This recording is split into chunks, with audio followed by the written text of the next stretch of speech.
We are talking the Arizona Cardinals and their season preview. Let's start with the Cardinals offense.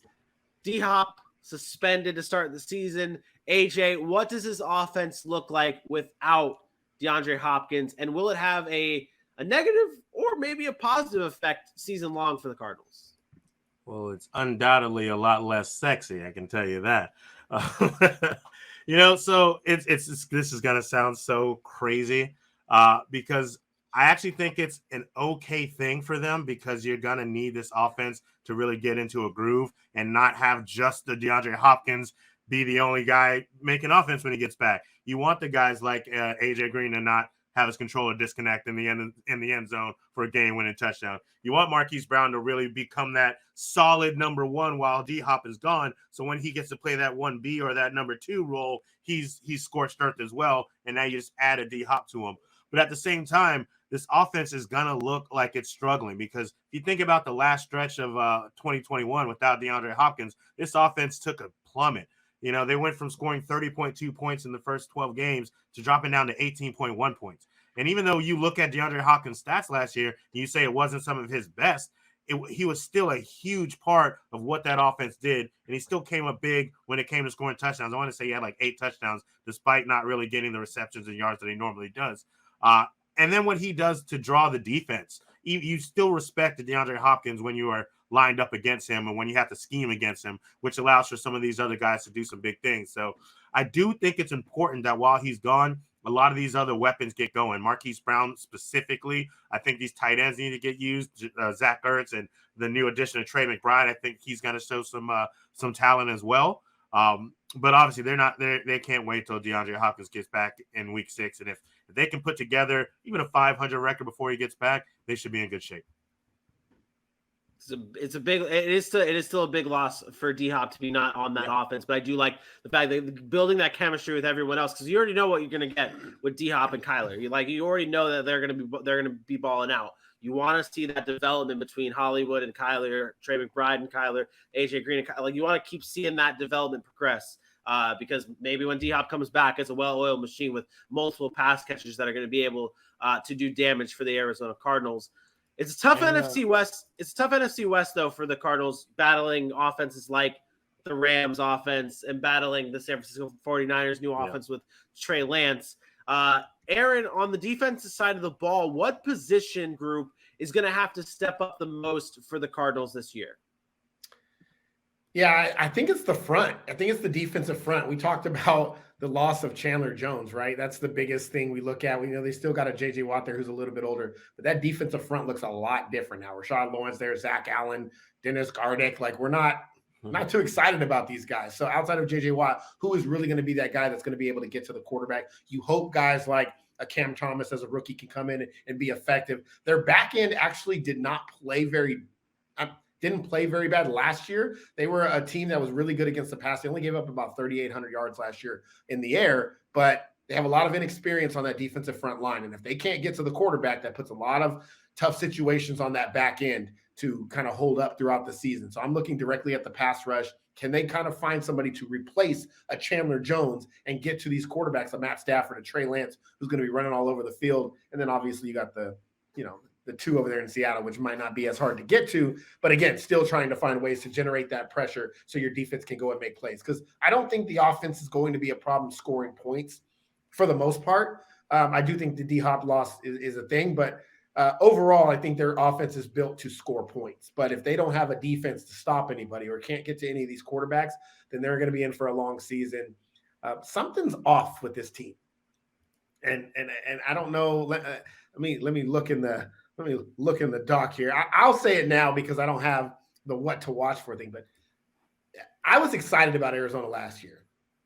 That excitement has fallen off tremendously for me. Like, I love Kyler Murray, and I think he could be a great quarterback in this league, but I'm not very excited about the Cardinals. I thought they would make a run and take that step last year, and they did, and then they kind of faltered at the end. I'm like, okay, they're building, but I'm looking at the roster. I'm looking at all the offseason moves and what all these teams have done, and I know they got Hollywood Brown. I thought that was a great pickup, but I'm not excited about him. There's something that's just off. There's some disconnect with the front office and building this roster and Cliff Kingsbury, and just the whole thing is to me is just not right. And I think this is going to be a big year for the Cardinals and that front office. Are they going to sit around? They just paid Cliff Kingsbury. Are they going to sit around and just continue to let mediocrity happen? Or are they going to try to go then do something at the end of this year? Because I think we're destined to an 8-9, 9-8 mediocre season this year.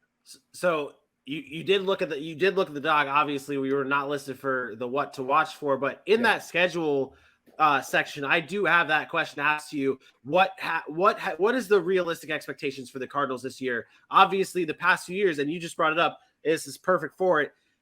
This Cardinals team has it's not that they've underperformed, but they just haven't done it yet. They just haven't taken that next step yet. And we're just kind of wanting that next step for the Cardinals. And what are those expectations? What has to be the expectations this year? And because you brought up the Cliff Kingsbury and what this management's going through, if they don't meet those expectations, what has to happen in the offseason? I know this is our regular season preview show, and this is supposed to be a schedule question for you, but it has to be talked about. The expectations for this team and what, if it goes wrong, what happens? Well, they signed Kyler Murray to a long-term deal. They signed Cliff Kingsbury to a long-term deal. They expect to be in the playoffs and to win games. And yes, they've taken a step every year. They improved, then faltered down the stretch. And they improved, made the playoffs, and got their ass kicked in the playoff game. And this year is supposed to be that further progression to get to the next round to win a playoff game. That's what I'm looking for. I think the expectation right now for the Cardinals has to be to win a playoff game. Anything short of that, they're taking a step backwards, right? It's regression. And I think that's a problem when you just paid a quarterback that much money. That's a problem when you just paid your coach that much money. So to me, again, something in the building smells fishy. It doesn't sit right. It's a dead bird somewhere flying around in there, dead cardinal maybe. But yes, do I think somebody's going to get fired? No, but I think you then look to that front office and you say, who are you going to go get that's going to make an impact? Yeah, you trade for Hollywood Brown. But outside of that, the three-headed monster now of a Hollywood Brown, I guess you could throw James Conner in there, DeAndre Hopkins and a Kyler Murray, point to somewhere on this roster where you're like, dude, those are some dogs. Just point to a position group. Well, you brought up the fact that, and I just really stuck with me when you were talking about the defense and you were talking about how the pass rush needs to be able to get going, and you brought up the quarterbacks that they're going to have to play, and you brought up Seattle, and even though the quarterback position is not that great, the corners for the Arizona Cardinals are going to have to step up against the Seattle Seahawks, no matter what quarterback is there, because you have to face DK Metcalf and Tyler Lockett, two very good wide receivers. So no matter if Drew Lock is quarterback for Seattle or if Geno Smith is the quarterback for Seattle, you have to have that step up there as well. And it's these corners for Arizona, and like you said, you look at their roster, it's who really steps up, who really stands out to you? Who's an absolute, what we joke around and talk about all the time. Who's the absolute dog on this offense or defense outside of those players that you mentioned? And it's someone. There's going to have to be someone to step up. Yeah, to me, it's the front, and I told you it's not just the front for the passing. The secondary played really well last year. Again, they were 6th in pass yards allowed given up. They didn't give up a lot. It was weird because you look at a team that they had a good year, but they didn't end up doing anything in the playoffs. They were pretty solid all the way around. The problem is they don't have now that pressure. That Chandler Jones changes the entire complexion of that defense. So I'm looking at the roster and I'm like, who? They might be just mediocre. That you look at their roster and that's what I see. It's a mediocre roster. I think they're going to be a mediocre team, and you're stuck. And now again, you've paid these guys. So if I'm them, I'm like, okay, where's our next step? Where are the stars? Where are we going to go out and be like the Rams and go sign guys? And so to me, I don't want to be a name whore or anything, but I'm just looking for the names on their team. Yeah, you get a Budda Baker, one guy on the back end that's good. Isaiah Simmons is playing a little bit better than before. When, he wasn't playing that great before. J.J. Watt's older. Those are the only 3 guys on the defense I'm really looking at that pop out to me.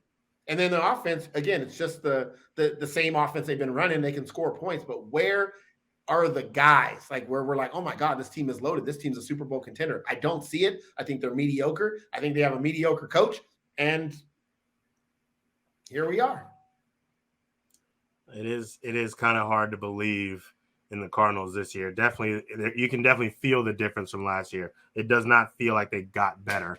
And then despite the fact that they paid them, it feels like you had an offseason full of distractions as well. So I mean, there was a lot surrounding this organization, and now it's time to play football. And while it may be fun to watch and it may be electric on that offense for bits and pieces, it's going to come down to playing football the right way when games are on the line. And we've seen down the stretch that's not something the Cardinals have done well enough. You can blame it on D. Hopkins going down last year. Granted, they fell apart. They were one of the best records in the NFL before he got hurt, and then it totally flip-flopped. But when the games matter, when the games are on the line, it doesn't matter who goes down. You are one of the best teams in the NFL. You have to continue to prove it. And with some of the pieces they lost this season, it's going to be hard to do that without some guys just really outperforming what we all believe they're capable of at this point in time. And now the Sack City is brought to you by Manscaped, who is the best in men's below-the-waist grooming. That's right, precision-engineered tools for those family jewels. Manscaped's Performance Package, the ultimate men's hygiene bundle. Join over 6 million worldwide with this exclusive offer. 20% off, free worldwide shipping with the code SACCITY. And if my math is correct, that's 12 million balls. That's right, 12 million balls. So many balls. So many balls. And the Performance Package 4.0 is a game changer. Inside the package, you're going to have the Lawnmower 4.0, trimmer, the Weed Whacker, ear and nose hair trimmer, the Crop Preserver ball deodorant to keep it nice and fresh, and the Reviver toner to make it stand out and glare a little bit of shine on the things.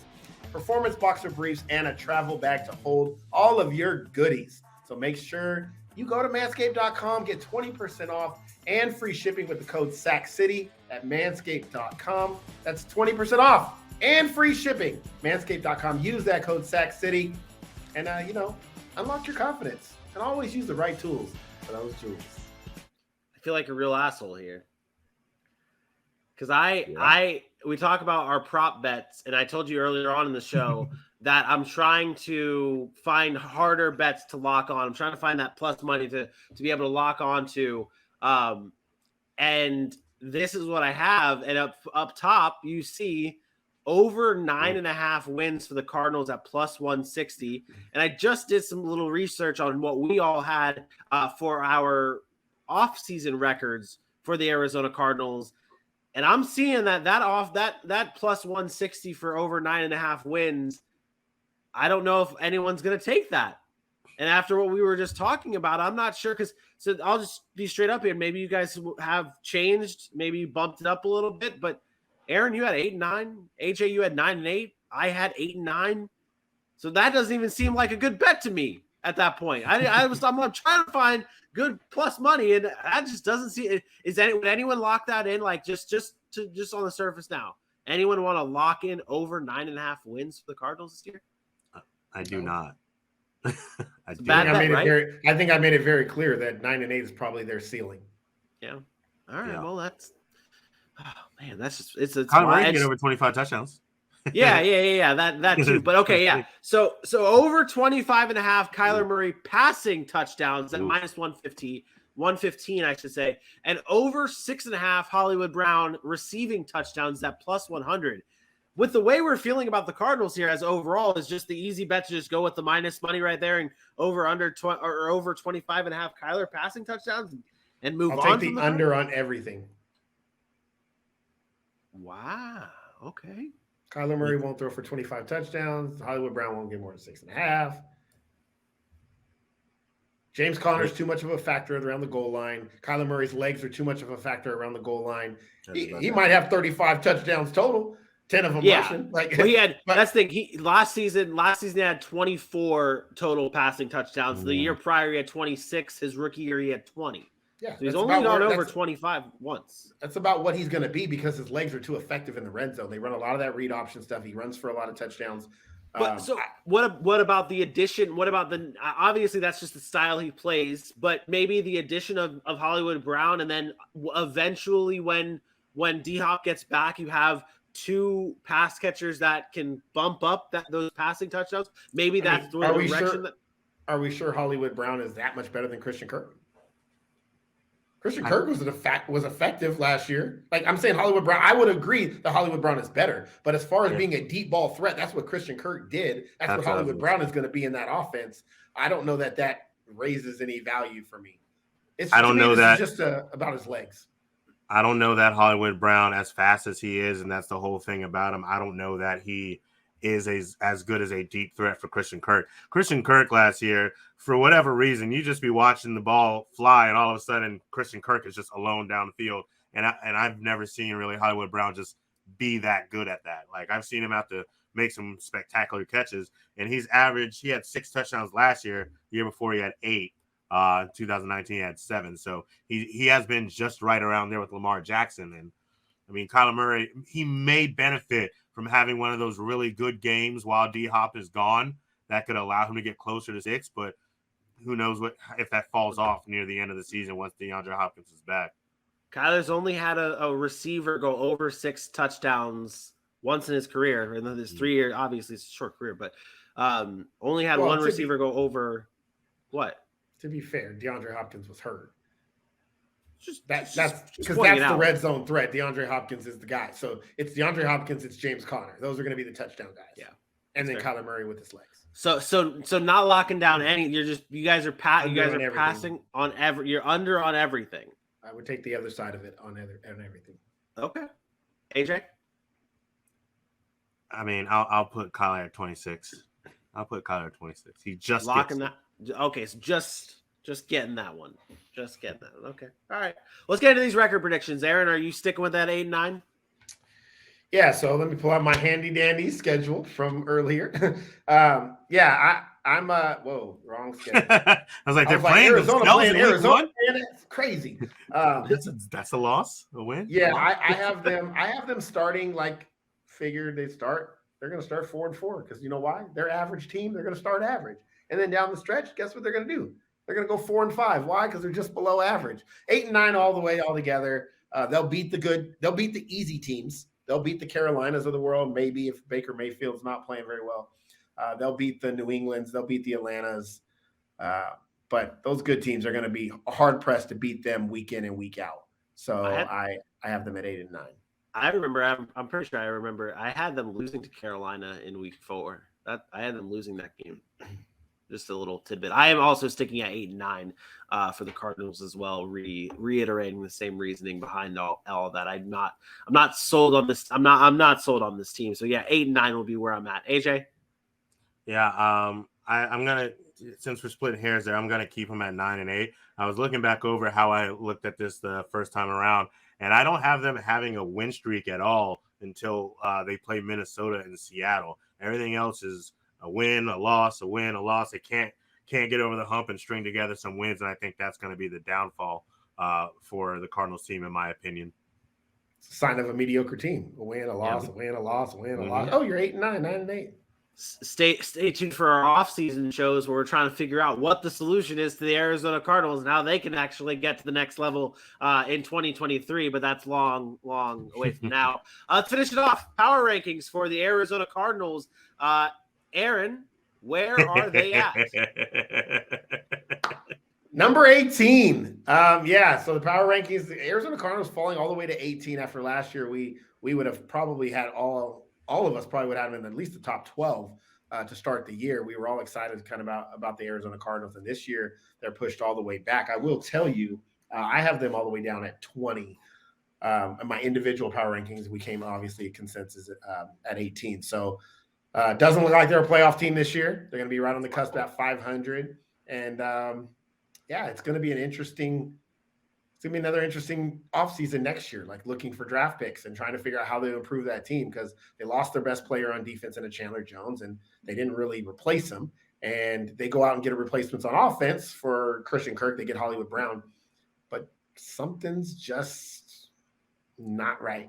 And maybe they'll shock me. Maybe they'll surprise us all. Maybe this is the year because we're downplaying them that they'll take that next step and win a playoff game. But as of right now, I just can't get excited enough about the Arizona Cardinals. So we have many teams. It's fair. And Cardinals fans, let us know in the comments if you disagree with us and tell us why. Tell us why you think the Arizona Cardinals are going to be much better than 8-9 or 9-8, and give us your reasonings for hope for the Arizona Cardinals this season in the comments below. Be sure to share the videos as well if you like what you see, and make sure you hit that subscribe button